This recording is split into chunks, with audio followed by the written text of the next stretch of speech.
2, 1. Go. Go. This is the Okayest Hunter podcast.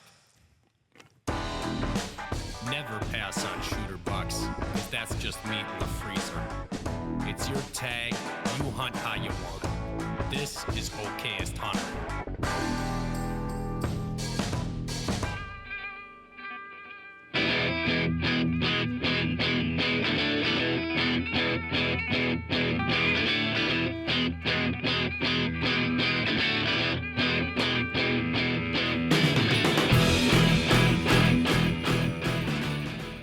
Yo, what up, everybody? Welcome to the Okayest Hunter podcast, the okayest podcast in all of podcast land, especially if you're a deer hunter.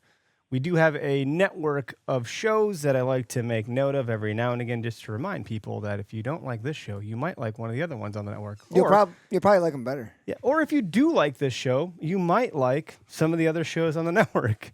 We have everything from trapping to fishing to upland to waterfowl to Cooking and Western hunting and bow making and yeah, we've got it covered pretty well. So you can find other podcasts on our network by going to Spotify and clicking on Okayest Podcast Network under our show, or same thing on Apple, or you can go to okayesthunter.com and go to our podcast network page, and that'll link you to any of the other shows on the network. That being said, we are brought to you by Nosler. Go to nosler.com. Be sure to use code OHP and save some money on their stuff. I'm wearing this nice Nosler vest, which came in handy when the temperatures went from 80 to 40. Yeah, she's a little chilly days. this week. It's A little chilly.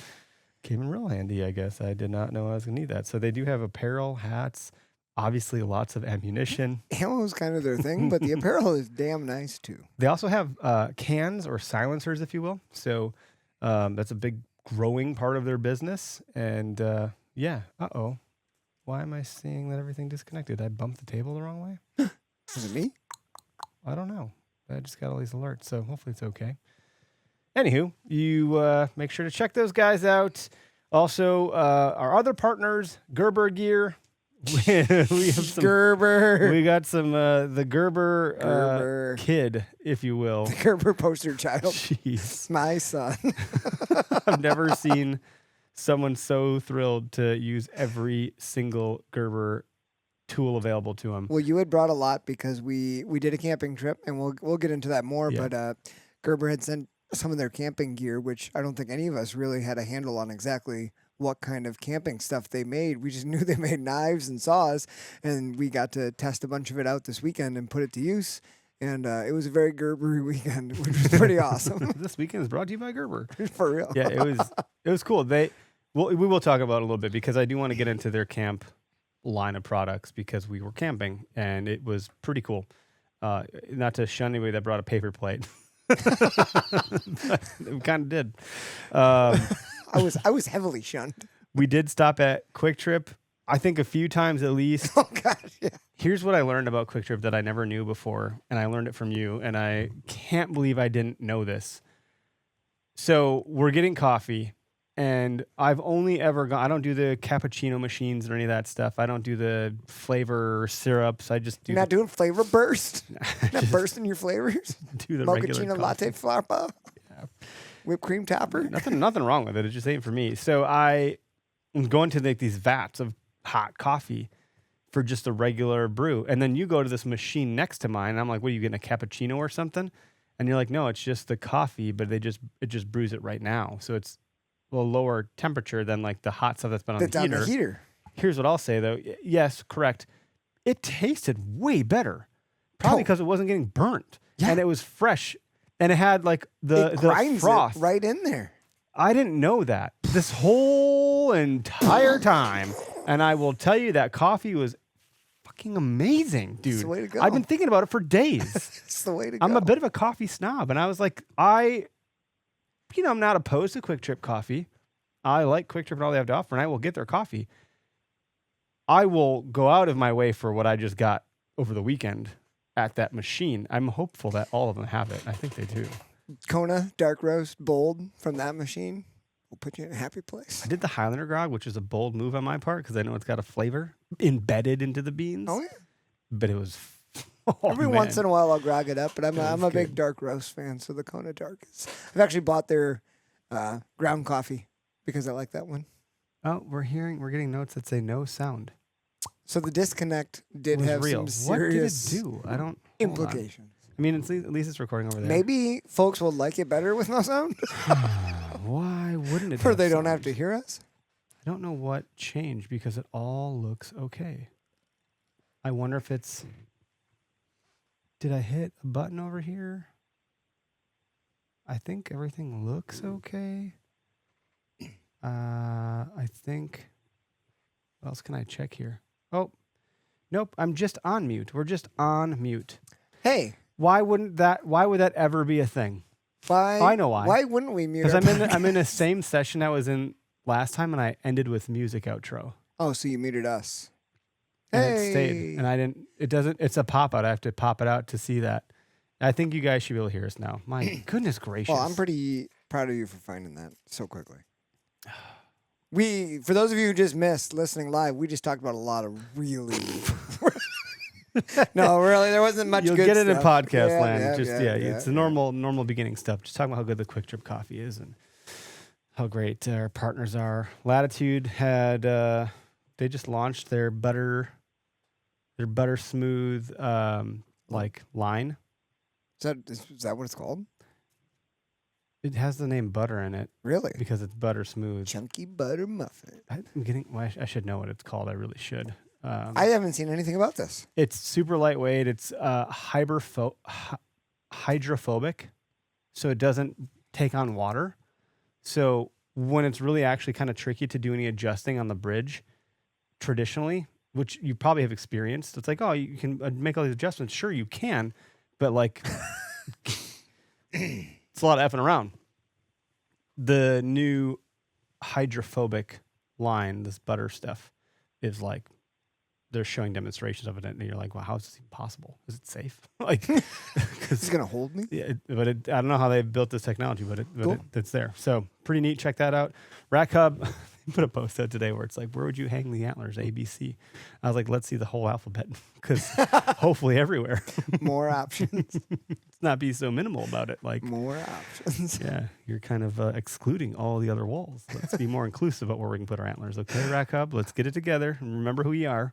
I've got most of the alphabet in my basement. I had a gentleman come pick up an antler rebuild that I did, and he had it on a mount already. And so what I like to do is when they come down, I'll hang it up on the wall so they can kind of get a look at it, and it just kind of looks better that way. It's more fun than just like handing it to him at the door and like, here you go. And the guy walks in, and he's like, "Geez, are these all yours?" And I was like, You would think maybe they're not because I do this work. But And he's like, "Wow, you have a lot." I was like, "Yeah, it's a lot of antlers. I know. It's a lot of sheds and just all the shit. You do have a lot. It's all the shit." We were just talking about how great your basement is compared to this basement. I think I got everybody. So topic today, I don't really have one because it's this weird, awkward time of year. Turkey season's on its last week. We're heading into a holiday weekend. I'm sure people are going to be pretty checked out. If you're traveling with a family, I'll try to keep the swears to a minimum on this episode. The call line is open. I'm not sure that our live listeners will be able to hear it. Of course, you'll get it in podcast land either way. We'll find out if someone calls in, if it is functional or not. Here's what happened. Skype got deprecated officially. Now they're forcing me to switch to Teams, and I don't know how to log into it.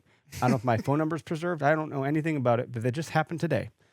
And they've been warning me about it for a long time, but I was reluctant to switch until I had to, so now I have to. That being said, the program I use works to take calls in just fine. But traditionally, I was using my Skype phone number to call into it, and that seemed to work really well. It was very jerry-rigged, but it worked. So this is the first go around with the new. I haven't tried it this way phone in a number. while. Yeah. So if there's an issue, the only issue, it'll only impact our live listeners. That's the issue. Sorry, guys. So, but it might not. I don't know. I actually don't know. I have no way to test it until when we're doing this. So that's not true. I do have a way to test it. I just didn't get to it yet. So there's that. Anyway, topic. I was telling Derek about these poems. We've gotten a lot of comments on these like poetic posts that are just words on the screen for our Instagram and Facebook.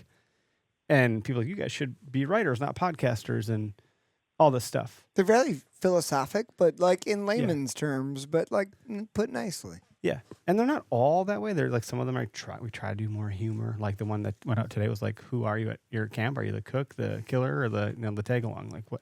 So it's fun. But I've had a few poetic ones, and I don't know what got me on the track of it today, but I had this thought about. I mean, whenever my mind takes me somewhere, I just try to lock in and like mind dump it out Just onto follow something. it. So I Follow just the breadcrumbs. dump it out. And then I try to reshape it and go back and whatever, Are all you the stuff. doing this while you're dumping usually? Yeah, The sometimes. the mind dump and the body dumps at the same time. Yeah, similar. Sorry. But the one for today was that I had, and it's not posted yet, but there's an issue going on right now that I don't have a lot of deep knowledge in. I'm certainly not an expert. I'm no Mark Kenyon. We had Mark on the show a while back talking about a topic similarly related to this. But there is a reconciliation bill that was introduced late into the night, like the beginning of this month. Now that bill is going up to the House rules. I don't know terminology here. Tomorrow at 1 a.m. So it feels like tonight, but it's going to be May 21st, Wednesday, 1 a.m. to get voted on. And it's bypassing a certain federal program provision, which is a bit of a slippery slope with how it's happening, because if it weren't happening that way, instead of needing 50 votes, you could get away with having 60. And those numbers matter. Doing it late at night seems like in the dark of night, a little like we don't want public input. So we're going to do it when like most people aren't awake. So the point that we're kind of circling around here. Yeah, the bill is for the sale of nearly 500,000 acres. Is that right? Yeah. So I have some notes on the on the screen here that I'll try to capture. Drop the actual facts without trying to verbatim too much. And it's a 1,100 page bill or something, like 1,600 page bill. It's a lot. It's how many pages is the bill? Because I thought I had it somewhere in here. 1,116 page bill. That's why I had the 1,100 and the 6 in my mind. But includes selling over 500,000 acres of federal public land in Utah. So it's BLM and Nevada, targeting areas for economic development, mining, and infrastructure projects. The bill obviously includes a whole bunch of other stuff. It's the big, beautiful bill, or whatever the heck it's called. But in there is this other stuff, and it's just kind of like tucked in. And the land sales are embedded within they're embedded within the 1,100 page bill that encompasses extensive tax cuts, spending reductions, and policy changes, blah, blah, blah, blah, blah. The controversial provisions, the bill proposes increased leasing of public lands for drilling, mining, logging, along with reduced royalty rates for resource extraction companies, raising concerns about environmental impacts. It's a concern. But BLM lands, as far as I understand, which we were just discussing, can be used for mining, logging, farm, like cattle grazing and whatnot. So I don't know how much of a problem, and I'm very middle of the road politically. I'll just come out and say on this podcast. And we're not trying to have a political discussion. This is a bipartisan issue of getting rid of public lands that belong to the people. Bipartisan is the word I'm looking for. And that said, regardless of what you're selling land for, the justification for that can happen. I'm willing to hear it. I think it can go to a point. But there is a point where, like, don't get rid of it. It won't come back. Yeah. That is like a bit of a definition of like the slippery slope, like give an inch, take a mile kind of thing. Once it goes, it's not coming back. No. Especially if it's being used for, a lot of the talk has kind of been for infrastructure near urban areas and building better not low income, but affordable housing. Mm-hmm. So that is never coming back into circulation of publicly used land. Mm-hmm. If it's being used for infrastructure, for building houses, it is now part of the glob. It's part of the goop. It's part of the thing that we're all trying to escape. And it's not coming back. No. So that's why we got a little bit there's even up in arms. There's division that's being sparked within the Republican Party. Like we were reading about Representative Ryan Zinke. I think that's how you say his name. And he's opposing the land sales, advocating for improved management instead. There's a lot to unpack. There are still some specifics that aren't known. So, like, maybe it can get more refined, but like the way that chainsaw has been taken to certain things, politically speaking, like makes me just want to pump the brakes a little bit here. And there are easy ways to get your voice heard. Howl for Wildlife Organization, BHA, and there's some others too that kind of have like a pre-canned, like, hey, here's who you need to call based on your area code and your phone number. You can leave a voicemail. Here's a bit of a script if you want to work off of that. Also, if you want to send an email, here's a templated email. Feel free to go in and edit as you see fit, and it'll send it to the representatives that represent you in your state, in your region, and you can do that as well. It is something that I think can feel and be heated. I just think it's important that people be heard. Like, that's why we have representatives. They represent us. And if we have an opinion to share about something that we feel strongly about, then do it. And even at the most local level possible, when I moved into this house, we moved in for a number of reasons, some good, some bad. But one of the things, there's a road that goes through our subdivision it was a dead end. And that actually was an attractive feature of this community because there was a really low rate of traffic because it was a dead end. Everyone in the community knows you can't get through. And there was a wetland right there. So I actually loved going there with my dogs. It was just state land. I could putz around and look for deer sign. There's nothing to hunt there, but it's just an easy way to get out of the house. In 5 minutes, I can be there with a dog walk and like be in a little bit of nature. And there's this huge green space. Well, you've seen my backyard. It's all hill. And this green space had a baseball diamond, a playground, and a football field, basically. Flat playing space. Right, a block down the road. Well, then the proposed solution was to punch the street through because the city's growing. We need more infrastructure to connect things. But there's another street like a few miles down that would actually make way more sense and was better designed for that punch through. And it was kind of like, I'm getting in the weeds on something stupid. I'll circle back here. But the mayor at the time lived on the opposite side and just wanted an easy path to like the supermarket over here. I shit you not. And I went and I went to the town hall committees and voiced, I'm moving to this neighborhood. That's probably one of the reasons we bought the house. We have kids. The green space is attractive. Our backyard's kind of non-existent unless we're into sledding in the winter, which is great. But then I can't, like, there's no to play catch with my kids. Like, green space is amazing for that, blah, blah, blah. You're going to put a big retention pond in. Not super thrilled about that. Like, statistically, a lot of kids drown in those things. Like, a little bit sketchy. It's right by a freaking playground, which is now next to a busy road. But they held all these town hall meetings for me to go voice my opinion, for the community to have a say in it. The stuff that's happening right now, they're trying to do it in a way that you can't voice your opinion or have a say, or do it in such a way that like it's going to minimize the ability to be heard. Eventually, I went and met with the mayor. Did you really? And I almost punched him in the face. The guy was a bully. He was a straight up bully, and I was very, very apparent that he had very selfish reasons to do it. Oddly enough, he was the final vote, and he tipped the scale, which I didn't even know was possible. Like, someone didn't show up to represent. He tipped the scale, and I was like, "What's that even fucking legal?" That doesn't sound like it's by the book. I was like, it was so botched. Man, and like the company, they didn't bid. They only bid one company, which he was buddies with the owner of the company. Wow. Just straight up like some shady shit in this like little town. So I imagine when you like scale up to Washington, the magnitude of scale of the shit that can happen is like whoever's getting their skids greased and blah blah blah all this stuff. But you have to be able to have a say in these things. And it turns out the road did get punched through, and it's not all bad. Like there had to be certain concessions. Like, okay, if you're gonna do it, you need to put in new sidewalks and lamps and a boardwalk. Like, we had the ability to then say, okay, fine, the road's going to go through, but now, because it is, we want these things in place. It's like, if the land is going to be sold, then it's like, okay, well, what say do we have if it happens, or does it not need to happen?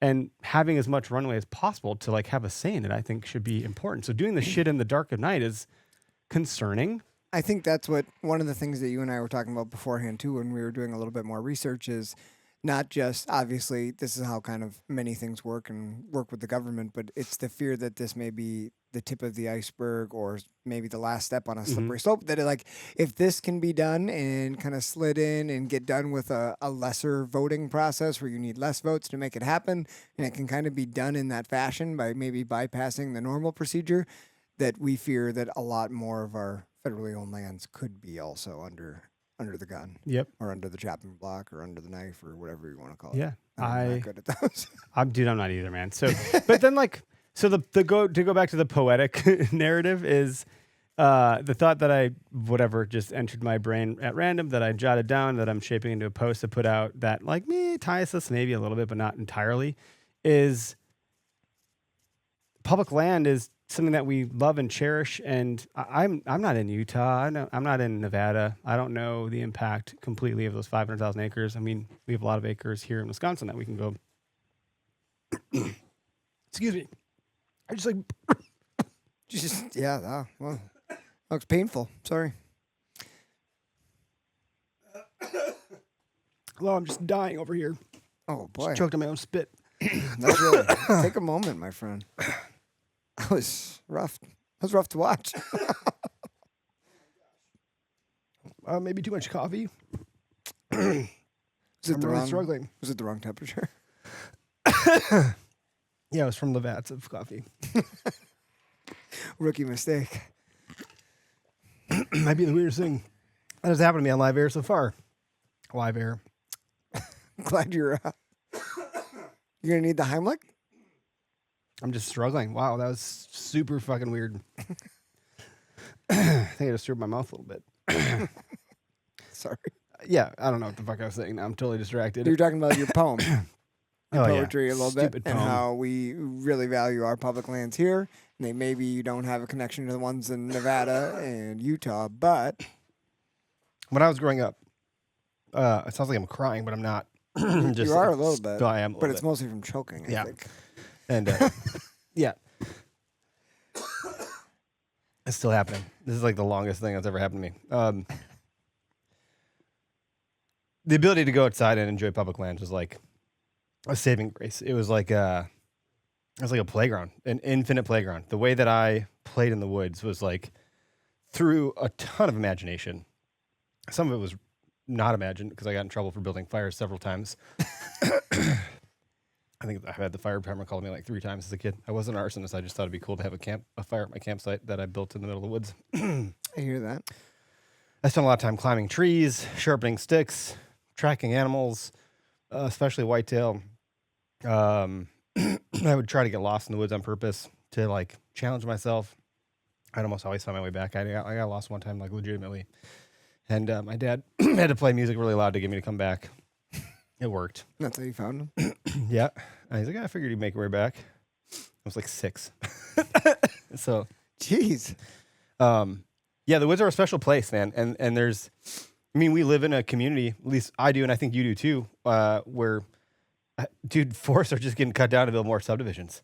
Constantly. It's like, even the public land I have out here is shrinking, which isn't saying a lot because it's already pretty damn small. Like, how much smaller is it going to get? Yeah. I mean, just from a habitat standpoint, I don't know how these deer are going to live. They're going to just bed down in our backyards, and their food's going to be from the bird feeders. I don't know. We see that a ton in a lot of communities already, right? That's where all the problem is with collisions and deer and, having to hire sharpshooters to take care of the local wildlife population because they're eating Betty's petunias in the backyard. And like we've been encroaching every year we've been around. And it's not getting better.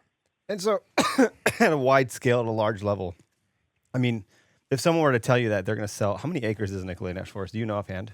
I don't. It's a lot, right? Like it's like 800,000. I think it's 800,000 acres. So yeah, that sounds about right. Nicolay. It is. I was way off. Well, 661 and 400,000 acres of northeastern Wisconsin, but I'm seeing another thing that says it's 1.5 million acres of Wisconsin's North Woods. That's a lot. So if someone said they're going to sell 500,000 acres, that's about half, or depending on what number you're looking at, maybe quite a bit of it. Like, what would that do for you and how you live your life up north and how you hunt and where you grew up building memories? I mean, I think, and you and I were talking about it earlier, it would obviously have an impact on me, but when we do something of that magnitude with our public lands, it's taken away from future generations. It's not just us. So yeah, it impacts us immediately, but the generations of our kids that won't have those opportunities and their kids. And like we said, that stuff doesn't comeback. So when we were in southwestern Wisconsin doing our camping weekend this weekend, we were lucky that Wisconsin had a bunch of tons of water access easement for trout fishing. There was some spots to hunt turkeys and turkey hunter access. And I got to drag my kid around. I got to drag Gus around on these public properties and do some fishing because that was offered to us. And I think that's probably why it hits a little bit harder. I think as a younger man, I didn't quite think so much about the lasting impacts of stuff like that. But I think watching my son get to enjoy that this weekend and knowing that every time one of these things happens for political or whatever reasons, those opportunities are taken away from generation after generation after generation, it just hits a lot harder. Yeah. You're not making any more land. No, We're that's using it and consuming it faster than we ever have. Yep. And it's scary. And so the poem stuff goes back to like, that's how I saw the woods through the lens of as a kid and as an adult. Short of like the two things that give me the most grounding and peace and set me back to neutral and over anything else in life is getting outside, but specifically into the woods or some sort of property or some land where I can like go do activities outside. I don't know why it's doing that now. It just stopped making the humming noise. Yeah, pretty weird. Did I unplug something? Can people still hear me? It says there's people in here, but maybe the humming thing just stopped. I don't even know if anybody hears the humming stuff. I don't know. Is that hello? You there? We there? Yeah, we're back. Got it. Okay. I don't know. And my throat's still totally trashed. Yeah, I'm just gonna assume we're good. Nothing has changed. That was weird. I apologize to the listeners for the shit show that's happening with my throat right now from whatever just happened, but also the fact that like we've spent most of our time talking about shit and I keep interrupting myself with stuff. But the point is, I've found no better way to live in the moment than to see it through my kids' eyes or to go experience nature. Those two things added together is a whole nother level. And to what Derek just said, like, if we don't have this resource available for our kids and their kids and so forth, the fuck are we doing? I've never seen a kid light up. Like, the best memories I have with my kids, and I think their best memories, because they tell me, are from doing stuff outside. And I don't mean just going to the frickin' local park to play in the jungle gym. I mean like going out to explore an adventure and have fun. Like go check trail cameras, go shed hunting, go morel mushroom hunting, go shoot archery, and then like be outside when I'm hunting so I can connect the dots and bring them with. Like those things are critically important. And I don't own land. Maybe someday I will. Until then, I enjoy public spaces in the outdoors because that's what I have access to. I don't know. So if people are trying to do things to remove it, this might be this could be the tip of the spear. I could be completely misjudging the whole entire thing, be incredibly wrong. But just because it's happening, there is a concern, and that concern should be voiced, and we should address it just to be safe. And you have to have the conversation about it, right? Yep. No matter what the ulterior motive is or the, finance, like whatever it is, it needs to be talked about. People need to be aware so we can gauge what's going on with that's our property as, as Americans.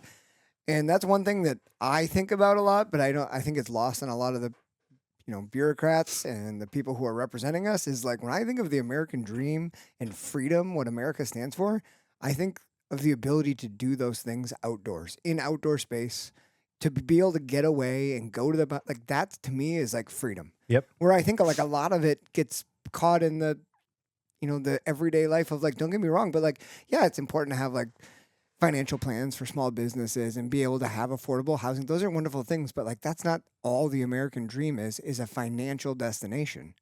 There's so much more to that idea. If we have all the money and nowhere to go do the thing that we love to do, that's not then like what I consider freedom. The suicide rate's going to go up. That's not what I consider freedom, right? Like we feel alive when we are outdoors, solo or with family and friends, doing what feels natural. We are always have been drawn to be outdoors, which is interesting because we work so hard to be indoors. At some point, yeah, it's like totally necessary. I mean, the COVID boom, I think, is fascinating because it led so many people outdoors because we It got reminded stuck everyone. inside. We're like, we need to go do something. It reminded everyone that you're meant to be in. Have you ever had The like sunshine, I don't know what you're they did in- in school. I know a lot of schools went virtual, but like for us in the corporate world, it was we were being told you have to go for walks. You need to disconnect. This level of connectivity at the office, you have your scuttlebutt, whatever the fuck. What's this word I'm looking for here? That where people chat around the water cooler. Water cooler talk, and There's I don't know what the it's word about called. scuttle something. Scuttlebuds. Yeah, I Scuttle. don't know. I don't know what that. I don't know. What I'm Maybe trying you to just say. had bugs in your water cooler. But like, people would stop by your desk or your workstation, or you'd go get a drink, or you'd go get some more coffee. And in those moments where you're waiting for the coffee to brew, you're talking to people, you're up and about, you're doing stuff, you're working together. When you're at home on your computer, and that's the only thing you're doing, it's like you need to go frickin' unplug and like, you know, there's actually just a study that was released that like people that work from home are actually really productive, contrary to popular belief, but it comes with its own challenges. To that end, like, yeah, it just kind of goes to prove the point that we have this innate need to be outside to some capacity to feel sane. That's why, like all the movies that have people that are in prison, it's like, you're going to go sit in a dark hole with no sunlight. And it's like, you just need a fucking window. I think that was like, just the window is enough at that point. That was one of the beautiful things about this past weekend, and we mentioned the Gerber gear in the beginning. Being I in don't know prison? if you could hear our audio. Yeah, about my time in prison. No, but so my son came along for the guys' weekend. He was the only kid on the trip. He's 8. I brought his Game Boy. He likes to play his Game Boy. Brought a book, and he brought a couple toys. But that Game Boy wasn't switched on one time all weekend.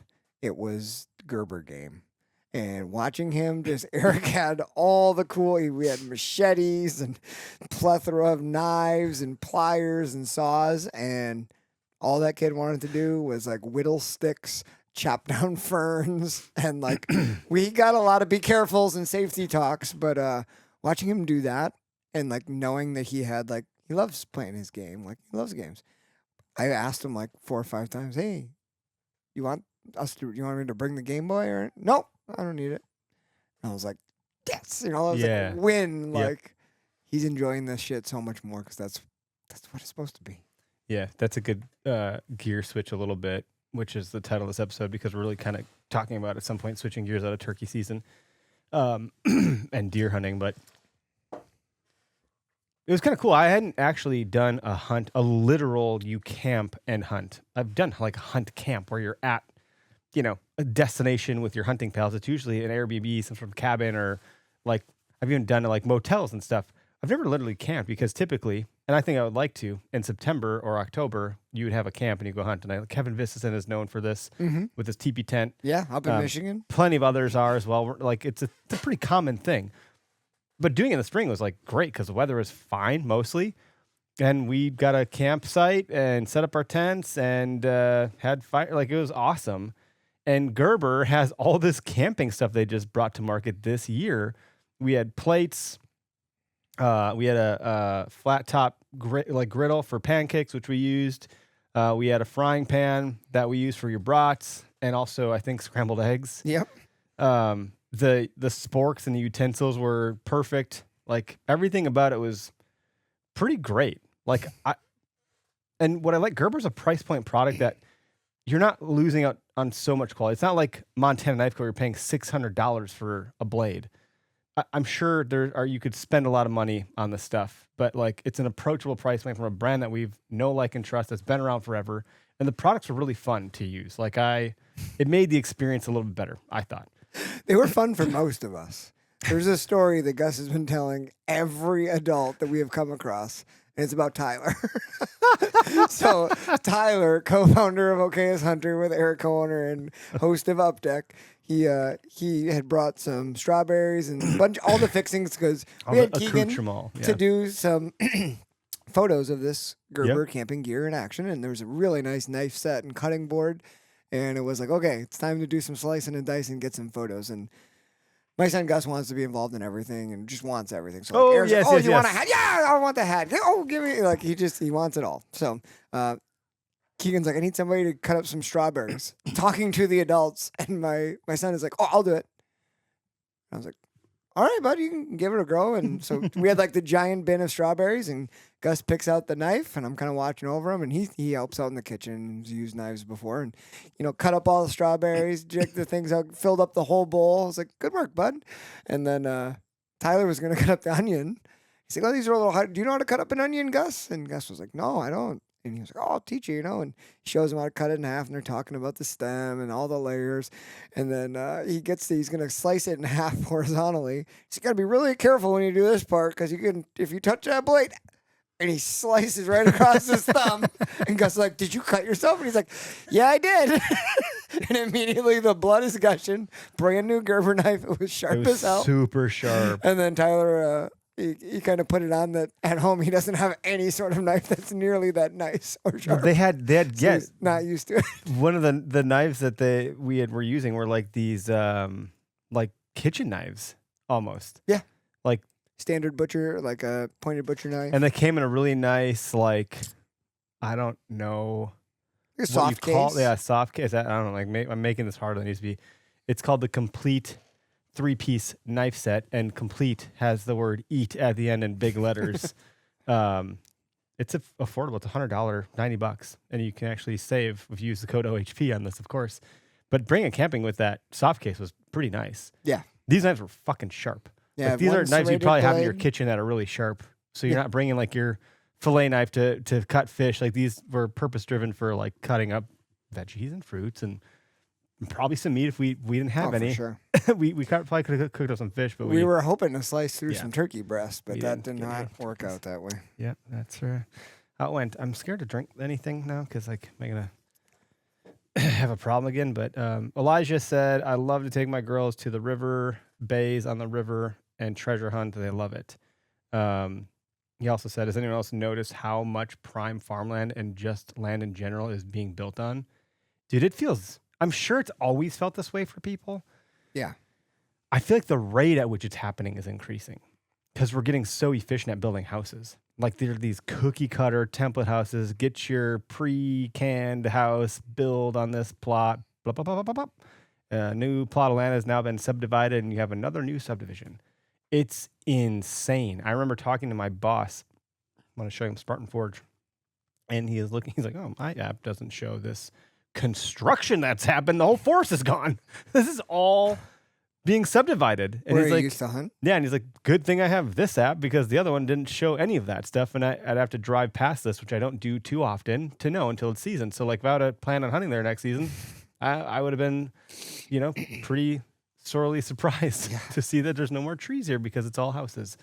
Like it's insane how much is being developed, and understandably, there's a growing population. Just north of here, like when I go home sometimes, drive by. I don't know if you know where Dave lives. I Like, don't. That area is, was all Booming. farm fields. And 'Kay. now every time which is like every couple of months, it's like the subdivision has grown by 2 miles. And it's Keeps going. literally disappearing before our eyes. Mm-hmm. It's scary. Anyway, the point being, it should be there for the next generation and the next.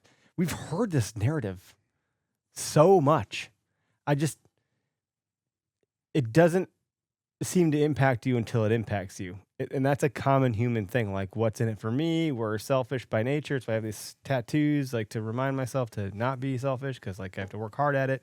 But the point being that, oh, shit, now I have kids and I see it through this lens of a dad. Now it means Changes. something different. Like, it shouldn't have to be that way where it has to impact you for you to care. But trust us when we say you should care if you don't. That's what's so nice about the things you mentioned before with the wildlife organizations like BHA, and there's many others who have done the legwork for you as far as contacting representatives. Like when you go on there and they have like a take action page on BHA, just Google BHA take action page.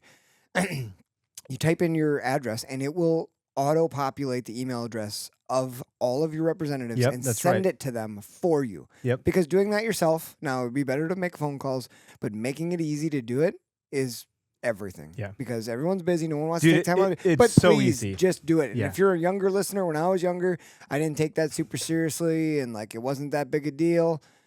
It is. It is. just trust us. Well, Just and, do and it. this is where you can Please. see if your voice counts or not. We do have a caller on the line. I can't make out I think it might be Calder. Howdy, you're live on the show. I think we can hear you. Can you hear us? Oh, maybe not. I don't know.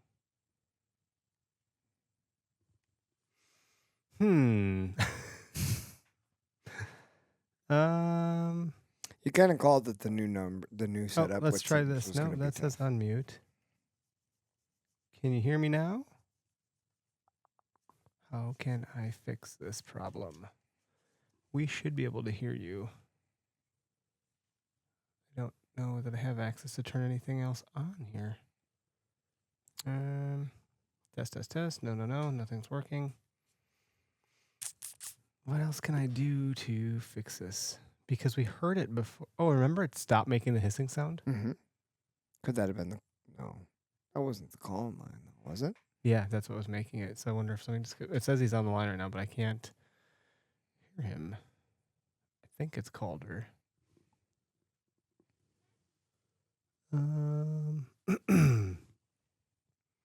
I don't know how to update my audio settings on this app. Sorry, dude. Trying to figure it out here. Let me try again in a little bit if you're hearing me, and I'm going to just drop out of this and jump back in and see if I can't get it to like start over. So hang tight here. You can hear like some really annoying stuff, I think. Ready, connect. Let her rip. No, it's still not doing it. Something happened. Man, I like these audio things you think would like eventually stop happening to me because I've been doing this for so long. But technology keeps changing. Ready, waiting for connection, connect to show. I still don't hear anything. Weird. I just saw a post from one of the BHA representatives here who has the capital switchboard number for that land sale that's happening at 1 a.m. Well, the vote for the budget reconciliation bill. It's really our last chance to remove that provision or have it changed Okay. because it's going to vote. They have, Aaron, hey Bison, has the capital switchboard number, which is 202-224-3121. And that can connect you to your local rep's office, and you can tell them to oppose the sale of these public lands Okay. and get things started. So if you're looking for something to do while we reroute our phone lines and get things going, make a quick call, 202-224-3121. I will be calling on my drive home today. I've already sent all my emails. We'll probably do that again and make a call just to leave a message and let them know that constituents are not wanting this. Keep public lands in public hands. Very nice. Thanks for digging that up while I try to like deal with whatever the heck is happening here. Yeah, no worries. It's important stuff. Yeah, usually we're hearing all that like your call is now connected, blah blah blah blah blah blah blah. And now we hear nothing. And I'm not hearing any of that. I've tried to join it several times and I hear nothing. So something has happened that I don't know. I don't know what it is. I don't have a way to fix it right now. So that's gonna have to get revisited later. I think my microphone is in use, so I don't think it's not like understanding what is happening. So no calls. That's unfortunate. Sorry, guys. You can put your comments in here. We'll read the comments off. What a rambly episode. It's all right. Switching gears. Gears. Yeah, so let's talk about deer for a little bit. Like For deer. yeah, just deer. like a little tiny Talking bit. about deer.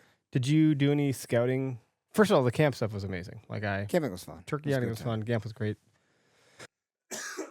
All that stuff was pretty amazing. Catching fish. I didn't catch any trout. I don't know what the hell. They were Caught a hard to catch. bluegill though. Two Two bluegills. bluegills. Yeah. Most. You know, bluegillless water. Bluegill-less. That was nice. But it wasn't bluegill-less. But did you see any deer? Do you see any deer sign? Do you think this would be an area that you'd like to potentially hunt Oh, for I deer? saw- Because I it looks saw a pretty property. deery. I saw a property that I'd really like to hunt. I may have told Matt that I was going to go look up on top of this ridge and blast a call just to see if there was anything over there, but I didn't really care if there was turkeys over there. I just wanted to go scout that real quick. And yeah, I was secretly dropping pins. I did not get to go do as much looking as I wanted. We put on, Matt's watch said he did 8 miles on Saturday of walking, and Gus was with us the whole time, so he was ready to crash. So there was no extra walking for me. That was plenty. And that was scattered throughout the whole day. That wasn't one big walk. But yeah, that area is beautiful out there in the driftless, and we weren't in like mega bluff country, but just the beautiful rolling hills. It was like a rolling hill. It was before you get to hardcore bluffs. There was definitely some rubs that I noticed that caught my attention. Yeah, Whether I'll get back out there or not, I don't know. I don't know. It's kind of neat because like you can camp it. There's lots of easements that are available. Most of them are aimed at fishing, so I almost wonder if it could be overlooked whitetail stuff. Oh, for sure.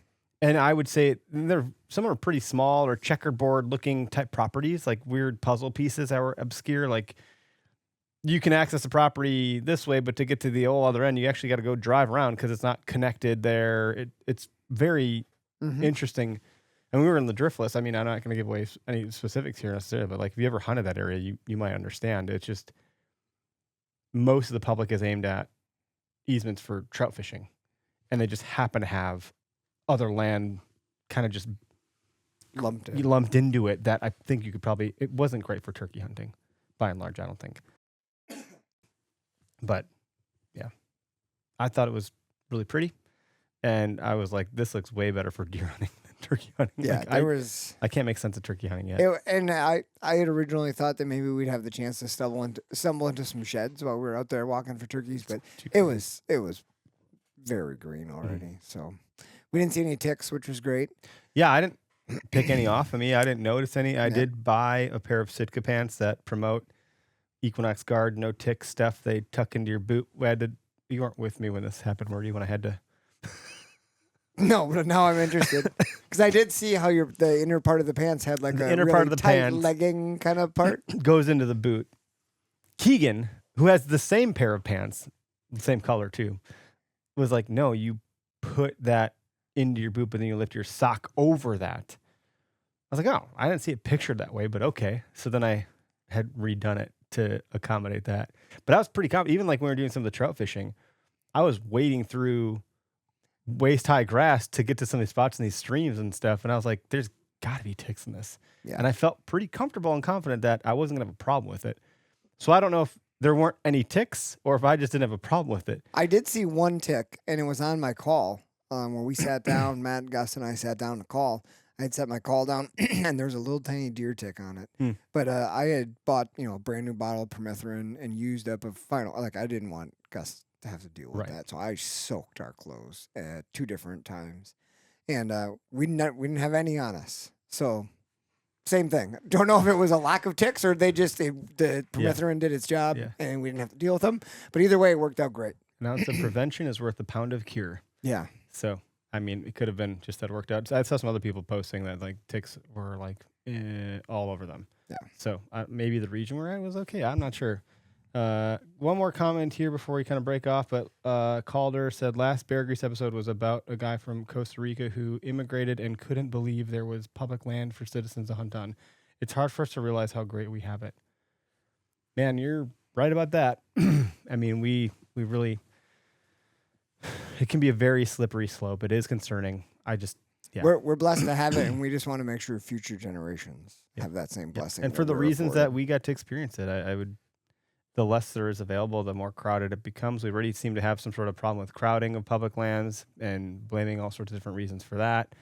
And it's not for lack of use. You look at, we camped on some public, ground this weekend. Were we the only ones there? Jeez, oh man, there was people enjoying the shit out of it. Like there was people everywhere. Every piece of property we went to had fishermen, hunters, or recreators on it. Yep, there was no shortage of people enjoying the properties in some capacity. Like there was not a spot we went that was for public access that didn't have someone doing something at that spot already. Or like depending on the time of the day, we had switched around. It's like, well, there's a different car there now.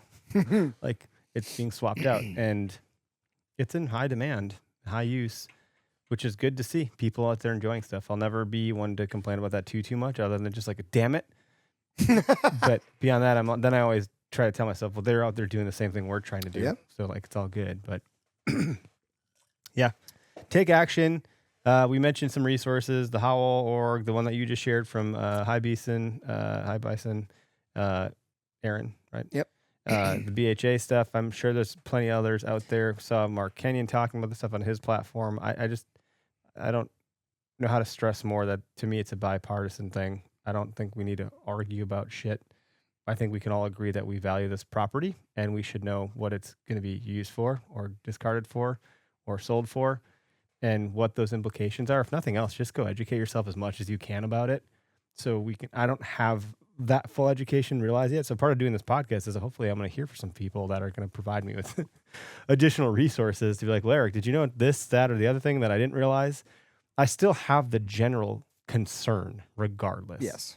So I'll be happy to learn more in favor of it being a good thing overall, but it feels like there's some shady shit happening. It feels a little concerning. We're skirting around the traditional way of like, there's some due diligence that's supposed to be happening here. It feels like that's not happening. Doing it the wee hours of the night to reduce public input seems like, well, why would you do that? Unless you're trying to reduce public input. So that all aside, it's just, this is our resource that we care about.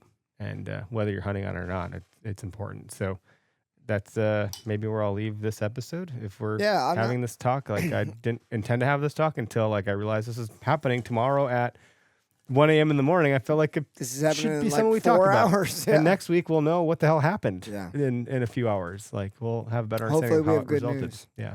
On a much less serious note, Mhm. just because this is definitely going on with me right now, Matt and I, he's messaging me about summer archery leagues, 3D leagues, a bunch of shoots coming up. Oh, yeah. For those of you who are still a little bit in deer hunting mode or want to brush up on your shooting skills, there are summer 3D leagues and archery target leagues popping up all across probably wherever you are in this off season. So can't recommend enough if you've not shot a league before. Yeah, they're super fun. But man, is it going to make you 10 times more confident going into our archery seasons this upcoming season? Absolutely. They're amazing. Just getting you shooting your equipment regularly and getting a little bit of pressure when you're shooting in front of people. That's not a normal backyard flinging arrows by myself kind of thing. It kind of puts a little bit of pressure on you and creates a little anxiety, which is the best practice You want some of can those get nerves because at full draw. if you're anything like me, there's some stress at the moment of truth. So go out on a limb, sign up for an archery league. They put you on a team or whatever, but reach out with some friends. It's a great thing to do this summer and keep your skills honed. Well, I'll echo that. So there's leagues, but you can also go find a shoot. Yeah. So if you just want to go attend a shoot, I know Wyatt, I can't say his last name. I can't say his last name. He was with Horicon Marsh Archers for some time in some capacity. I think obviously he was a member there, but I think he was helping with their social. I know him a little bit through agency world, but he just through the grapevine saw that he launched a new website called Wisconsin Archery. So it's just wiarchery.com. And the company is wiarchery.com, which obviously is Wisconsin Archery. But what he's done is he's just kind of taken all of the archery events that are happening in the state and compiled them into one website so you can see them on a calendar. Oh, that's awesome. So you can pull up a calendar and you can see what archery shoots are happening at what times and what locations and what the event is about. I share that also then to parlay into Foam Fest has officially been launched. Woo! You can go register for the event. I know it's been a long time that I've been talking about it. It finally got complete. So if you go to okayesthunter.com, under our about, you can go to events and it lives there. It's through Eventbrite, just to make things clean, simple, and easy. It's $50 to register this year. We raised the price from $40 after the last 3 years to $50. That's because we're including a free t-shirt and some free tumblers. Free t-shirts and tumblers, plural, for the masses. Each person individually will get a t-shirt, tumbler. You have to register before July 26th to get that stuff because we need enough time between then and the start date of the event, which is August 9th, to get that stuff. And this is a Foam Fest t-shirt. It's a specifically designed Foam Fest t-shirt. It's an exclusive like limited edition, I guess, So because it's- like we're not going to make this one again. And It's when it's done, it's obviously going it. to be a collectible. So you're going to want to Okay. get your hands on this. Get the shadow box ready. It's going to go down in history. Yeah. So No you'll pressure on you'll be able to the get your size entered in. It's a little clunky because Eventbrite doesn't actually give me the ability to do that. So I think you just have to like call it out, and we'll need to know ahead of time. So we put the order in with our supplier that like we'll be able to get that shirt in the size that you ordered for the event and into a goodie bag. So yeah, I'm excited for it. It's coming up. It'll be here before we know it, like it is every year. And our giveaway stuff, we're locking arms with BHA Wisconsin chapter. So they have a license to run raffles. We do not. So there'll be the raffle. And we're also going to try to incorporate some challenges so that it's not all just, there's winnings will be based on score of course that you shoot. We've moved up the shooting times earlier in the day.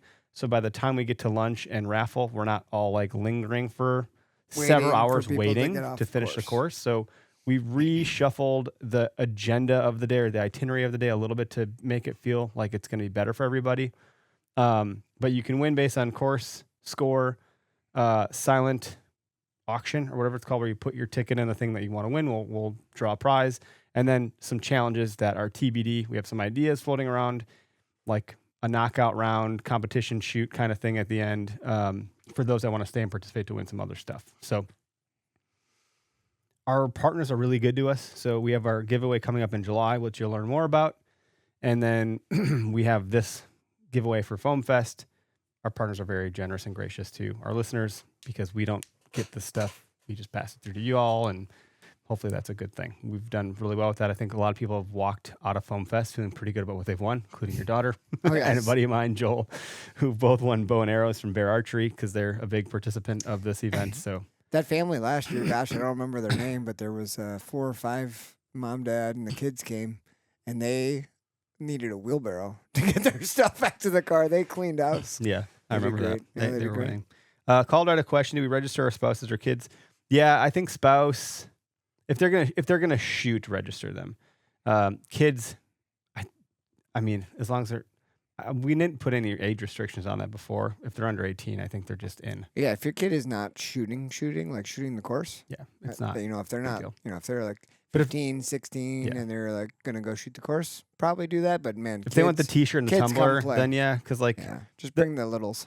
the cost of the event is predicated on our ability to provide food for breakfast and lunch, pay for the facility and the targets, and then now the shirt and the tumblers and the other stuff that's going in that goodie bag, so to speak. So all proceeds go to conservation. This is a not-for-profit event. We're not there selling merch. We're not there to make money. We're just here to build community, bring people together, and have a damn good time.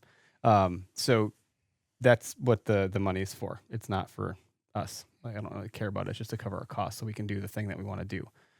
But the first year is 20 people. Second year is 40. Last year is about 60. I don't know if that means we're going to have like, seems like we grow by a factor of 20 every year if we look at the history. So I have a question for you, and maybe you don't know the answer this year, but it's not Labor Day weekend. correct.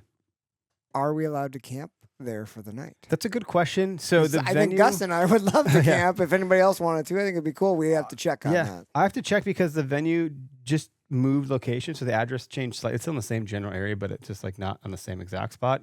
So I'll have to find out if that's permissible. But also, I opened it up for camping 2 years ago, and literally no one did it. Yeah. I even tried to promote it. I was like, you can camp overnight, bring your tents, da-da. Dude, everyone was gone by like 6 p.m. And I was like, I guess no one's camping? Like, it was unclear because I thought if someone's going to camp, then I have to stay and Yeah. also camp. And then no one stayed. So I was like, well, I'm not going to camp if no one else is camping. So then the following year, which was last year, I didn't promote camping, and it seemed to be fine, Oh, of course. So, I was just curious because we did that for the BHA State Rendezvous, which is cool. and it was awesome. Yeah. It was so fun, Yeah. I think they had a different style event, though, where they had vendors and and they had more a little than one. going on. Yeah, more than one day going on. Yeah, so ours is kind of like it is definitely kid and family friendly. Derek does an amazing job with hosting the shed hunt, It's always fun. which he sacrifices his own sheds, which I feel like we lose one every year, kind of maybe. There's Like probably maybe a you didn't few out recover a there. couple. I don't know. It's I like gotta the- do a better job making a map or keeping track. I just start checking them out. Start air tagging all of them. But dude, yeah, like straight up there. It's like the Easter egg hunt you do. You know you hit all the eggs, but suddenly you're like, shit, I can't find it. There's a purple egg with a $20 bill on it somewhere. Yeah. And so it's actually pretty legit. Even though you know the antlers are there, they're still hard to find. Of course.